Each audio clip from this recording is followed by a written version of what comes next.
आप सभी का स्वागत है प्रतिभा क्लासेस में। आज हम जानेंगे आदिकाल से महत्वपूर्ण वस्तुनिष्ठ प्रश्नों को। इससे पहले हमने आदिकालीन जो परिस्थितियां हैं, सामाजिक, धार्मिक, आर्थिक परिस्थितियां, आदिकालीन विशेषताएं और कवियों को विस्तृत रूप से पढ़ा और जाना। आइए जान लेते हैं। पहला क्वेश्चन है आज का, किस आलोचक ने आदिकाल को बीज वपन काल नाम से संबोधित किया है? तो हम जानते हैं बीज वपन काल किसने कहकर संबोधित किया है? महावीर प्रसाद द्विवेदी जी ने। सरहप्पा को हिंदी का प्रथम कवि किसने माना? तो सरहप्पा को हिंदी का प्रथम कवि माना है राहुल संस्कृत्यायन जी ने। आचार्य रामचंद्र शुक्ल ने हिंदी साहित्य के प्रारंभिक काल को किस नाम से अभिहित किया है? तो प्रारंभिक काल को आचार्य शुक्ल ने वीर गाथा काल नाम से संबोधित किया। हिंदी साहित्य के अंतर्गत किस काल को हिंदी साहित्य का स्वर्णयुग कहा जाता है? तो हम सभी जानते हैं हिंदी साहित्य का स्वर्णयुग किसे कहा जाता है? भक्ति काल को।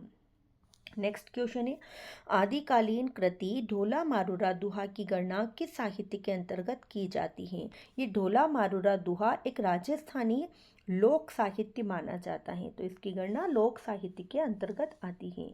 आदिकाल के अंतर्गत सरहप्पा, लुयप्पा, शबरपा आदि कवि किस साहित्य से संबंध रखते हैं? हमने विस्तृत रूप से जब इसका अध्ययन किया था आदिकाल का, तो उसमें जाना था इन तीनों का संबंध सिद्ध साहित्य से माना जाता है। नेक्स्ट है, आचार्य रामचंद्र शुक्ल के अनुसार हिंदी का प्रथम महाकाव्य कौन सा है? तो पृथ्वीराज रासो। आदिकाल की रूढ़ियों, परंपराओं और प्रवृत्तियों को समझने के लिए किस पुस्तक की सहायता ली जाती है? तो प्राकृत पेंगलम। पृथ्वीराज रासो का रचिता किसे माना गया है? तो चंद्रबरदाई जी को माना गया है। नेक्स्ट क्वेश्चन है, रासो काव्य परंपरा में गेय काव्य कौन सा है? अब यहाँ किस क्या पूछा है बच्चों? गेय काव्य। गेय का अर्थ होता है ऐसा काव्य जिसे गाया जा सकता है।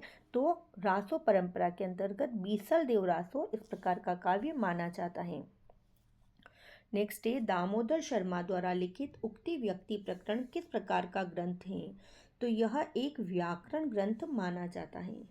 आदिकाल में खड़ी बोली को काव्य की भाषा बनाने वाला कवि कौन है? खड़ी बोली को यहाँ पूछा है, तो खड़ी बोली को किसने सर्वप्रथम अपनाया था? और वो भी आदिकाल में, तो अमीर खुसरो जी ने। आदिकालीन शिलांकित कृति का नाम क्या है जिसमें गद्य पद्य मिश्रित चंपू काव्य की संज्ञा भी दी गई है? अब शिला पर अंकित कृति शिलांकित कृति कहलाती है, और जिसमें गद्य और पद्य मिश्रित चंपू काव्य की संज्ञा भी दी जाती है। तो ऐसी रचना आदिकालीन है राउल वेल। नेक्स्ट है, अमीर खुसरो किस तरह की रचनाओं के लिए प्रसिद्ध माने जाते हैं? तो पहेलियों और मुकरियों के लिए। आदिकालीन साहित्य में वीर रस की रचनाओं में किस शैली का प्रयोग किया गया है? तो किस शैली पूछा है यहाँ? डिंगल। अब डिंगल का अर्थ क्या होता है, ये थोड़ी सी चर्चा कर लेते हैं। ऐसी भाषा जिसमें राजस्थानी भाषा के साथ में अपभ्रंश भाषा का प्रयोग हो, या राजस्थानी मिश्रित अपभ्रंश भाषा का प्रयोग हो, ऐसी काव्य रचनाएं डिंगल भाषा के अंतर्गत मानी जाती हैं। आदिकाल के किस पंथ से भक्ति काल के संत मत का विकास हुआ? अब आदिकालीन पंथ पूछा है, जिससे भक्तिकालीन संत मत का विकास पूछा है। तो यहाँ नाथ संप्रदाय से नाथ संप्रदाय से संत मत का विकास माना जाता है। डॉक्टर राम कुमार वर्मा ने आदिकाल का नामकरण किस रूप में किया है? तो डॉक्टर राम कुमार वर्मा ने आदिकाल को संधि काल और चारण काल दोनों नामों से संबोधित किया है। यही पूछा जा सकता है, डॉक्टर ग्रियर्सन ने आदिकाल को किस नाम से संबोधित किया? तो ग्रियर्सन ने सिर्फ चारण काल कहकर संबोधित किया। नेक्स्ट है, नाथ संप्रदाय के प्रवर्तक कौन है? गोरखनाथ जी माने जाते हैं। कीर्तिलता और कीर्तिपता का किस कवि की रचना है? तो ये विद्यापति जी की रचना है। अब इन दोनों रचनाओं की भाषा भी पूछी जाती है। तो कीर्तिलता और कीर्तिपता का आदिकालीन अवहट्ठ भाषा में लिखी गई रचनाएं हैं। नेक्स्ट क्वेश्चन है, 20वीं से 14वीं शताब्दी का काल जिसे हिंदी का आदिकाल कहते हैं, भाषा की दृष्टि से अपभ्रंश का ही बढ़ावा है। यहाँ आदिकालीन हिंदी का आदिकाल तो कहते हैं, पर उसमें किस भाषा का ज़्यादा प्रयोग हुआ था? अपभ्रंश भाषा का। यह कथन किसने कहा है? तो हजारी प्रसाद द्विवेदी जी ने कहा है। नेक्स्ट है, आदिकाल को चारण काल की संज्ञा देने वाले कवि कौन है? अभी हमने ऊपर चर्चा की, आदिकाल को चारण काल जॉर्ज ग्रियर्सन ने कहा है। सिद्ध साहित्य के अंतर्गत सिद्धों की संख्या कितनी मानी गई है? जब हमने विस्तृत रूप से पढ़ा था तब भी सिद्धों की संख्या को पढ़ा था और 84 मानी जाती हैं। जैन साहित्य की रास परंपरा के प्रथम ग्रंथ भरतेश्वर बाहुबली रास का रचनाकार कौन है? तो जैन साहित्य की परंपरा के प्रथम काव्य ग्रंथ का नाम क्या है? भरतेश्वर बाहुबली रास। इसकी रचना किसने की है? तो शाली भद्र सूरी जी ने की है। शिव सी सेंगर ने किस कवि को हिंदी का प्रथम कवि माना है? तो शिव सी सेंगर की बात आती है तो उन्होंने पुष्य या पुंड कवि को हिंदी का प्रथम कवि माना है। जय यमक जस चंद्रिका की रचना किस कवि ने की है? तो यहाँ जय यमक जस चंद्रिका की रचना मधुकर कवि ने की है। भरथरी और जलंधरी पाव कवि किस साहित्य से संबंधित हैं? तो ये दोनों ही का संबंध नाथ साहित्य से माना जाता है। आदिकाल के अंतर्गत किस साहित्य की प्रामाणिकता संदिग्ध मानी गई है? लगभग जितने भी रासो काव्य थे ना बच्चों, सभी की जो प्रामाणिकता है संदिग्ध मानी गई हैं। तो यहाँ रासो आंसर उपयुक्त होगा। नेक्स्ट है, आचार्य हजारी प्रसाद द्विवेदी ने गाथा को किस भाषा का मुख्य छंद माना है? तो प्राकृत भाषा का प्रमुख छंद माना है। वर्ण रत्नाकर किस प्रकार की कृति है? तो वर्ण रत्नाकर जो है आदिकालीन गद्य माना जाता है। भोजपुरी लोकगीतों का सर्वप्रथम वैज्ञानिक पद्धति से संग्रह किसने किया है? तो यहाँ भोजपुरी लोकगीतों का संबंध पूछा है तो कृष्णदेव उपाध्याय इसका सही आंसर होगा।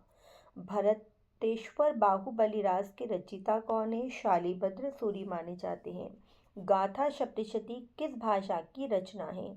गाथा सप्तशती प्राकृत भाषा की रचना है। यहाँ हमने उन्हीं प्रश्नों का चयन किया है जो अभी की कुछ वर्षों से कंपटीशन परीक्षाओं में ये पूछे गए प्रश्न हैं, उन्हीं प्रश्नों का यहाँ पर हमने चयन किया है। संदेश राशक के रचयिता कौन है? तो अब्दुल रहमान माने जाते हैं। महापंडित राहुल संस्कृत्याय ने आदिकाल को किस नाम से संबोधित किया है? तो आदिकाल को सिद्ध सामंत काल कहकर किसने संबोधित किया है? तो राहुल संस्कृत्याय जी ने संबोधित किया है। नाथ पंथ को सुव्यवस्थित रूप से किसने प्रदान किया है? तो गोरखनाथ जी ने। प्रवर्तक भी यही माने जाते हैं। दोहा कोश की रचना किसने की है? तो सरहपा जी की प्रसिद्ध रचना है दोहा कोश। हिंदी में किस कवि ने लोक काव्य रूप मुकरियों को साहित्य रूप प्रदान किया है? महत्वपूर्ण प्रश्न है। मुकरियों को साहित्यिक रूप किसने दिया है? तो अमीर खुसरो जी ने। निम्नलिखित में से कौन सा ग्रंथ विरह काव्य का उत्कृष्ट उदाहरण माना जाता है? तो बीसल देवरासो विरह काव्य माना जाता है। ईसुरी किस लोक विधा के लिए विख्यात है? तो ईसुरी जी के जो है फाग गाए जाते हैं। लोक साहित्य की दृश्य विधा क्या है? तो लोक नाट्य मानी जाती है। गुरु गोरखनाथ को हिंदी के किस विशेष रूप का कवि स्वीकार किया गया है? तो गोरखनाथ जी को पुरानी हिंदी के कवि के रूप में स्वीकारा गया है। आदिकाल हिंदी को एक भिन्न प्रकार की हिंदी मानते हुए उसे हिंदवी कहा गया है। किसने कहा है हिंदवी? आदिकालीन हिंदी को हिंदवी नाम से अमीर खुसरो जी ने संबोधित किया है। हिंदी साहित्य का आदिकाल हिंदी का एक इतिहास ग्रंथ है। इस ग्रंथ के रचनाकार का नाम क्या है? तो हिंदी साहित्य का इतिहास ग्रंथ, तो हजारी प्रसाद द्विवेदी इसके ग्रंथकार माने जाते हैं। सिद्धों की बानियों को हिंदी काव्य धारा के नाम से किसने संग्रहित किया है? तो राहुल संस्कृत्याय जी ने। महत्वपूर्ण प्रश्न है।